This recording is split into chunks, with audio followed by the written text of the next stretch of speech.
कल उससे मिला तो सारा किस्सा आंखों के सामने आ गया।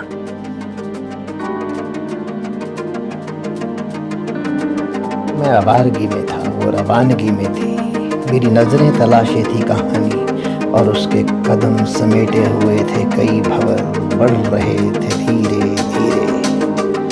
न जाने क्या परेशानी थी मुझ में और न जाने क्या परेशानी थी उसे, लेकिन परेशान दोनों ही थे। ख्वाब लिए थे मैंने, महके थे मेरे ज़हन में, वही टूट गए, मुझे लूट गए, जो ख्वाब क्या कर रही लिए हो? थे मैं।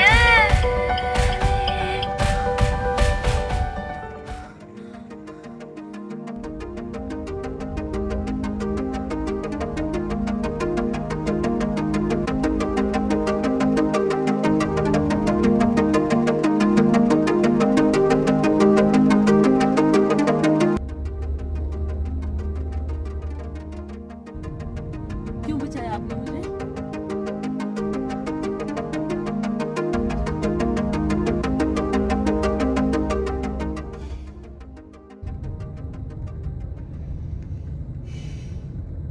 मरना चाहती हूँ मैं,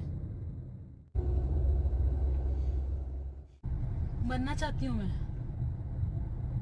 जीना नहीं चाहती मैं।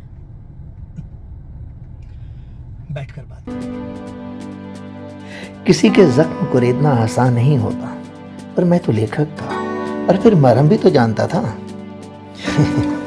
कॉफी तो केवल एक बहाना था, सुनना तो उसका अफसाना था, और वो मैंने सुना। मैंने सपने देखे क्यों? क्यों लिए मैंने सपने? ओह, तो ये माजरा था। इनकी अपने आप से कुछ आकांक्षाएं थी और इनके घर वालों की इनसे कुछ अपेक्षाएं, बस तालमेल नहीं बैठा। और ये नशे की दुनिया में बह गई, इनकी जुबान में नशेड़ी बन गई। हालात से लड़ नहीं पाती थी तो नशा करती थी, नशे में अपनी हालत बिगड़ जाती थी, चेहरा बिगड़ जाता था, दर्पण देख नहीं पाती थी तो और नशा करती थी। और उस दिन अपने दोस्त की पार्टी में खूब नशा कर आत्महत्या करने लगी। यही कड़वा सवाल उसे किया। पर मैं कहीं भटक गई थी। अपने ऊपर भरोसा रखना बहुत ज़रूरी होता है। भरोसा तभी आता है जब आत्मविश्वास हो। समझने समझाने में वक्त लगा, लेकिन एक प्रश्न ने उसे सोच में डाल दिया कि अगर तुम्हें विश्वास नहीं था तो मौत को गले लगाने की हिम्मत कहां से आई? ठोकर खाकर इंसान संभलता है और झटके खाकर दिमाग। ये बात उस दिन फिर साबित हो गई जब उसके चेहरे पर आत्मविश्वास की किरणें झलकने लगी।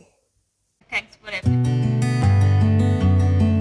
हलदर पेड़ की एक विशेषता होती है, वो केवल वक्त का इंतजार करता है, मौसम आने पर वो फल जरूर देता है। कल उसका फोन आया तो मैं समझ गया कि मैं एक जिंदा दिल इंसान से मिलूंगा। और सुनाओ, कैसी चल रही है जिंदगी? आज मुझे हंसी आती है। क्या मैं वही लड़की हूँ जो अपनी जान देना चाहती थी? ये बात तो ठानने की है। तब तुमने ठाना था जान देने का, और अब तुमने ठाना है जिंदगी जीने का। सो सिंगर साहिबा, कुछ गाना ही हो जाए। Why not? जो ख्वाब लिए थे मैंने, महके थे मेरे ज़हन में, वही पा लिए, मुस्कुरा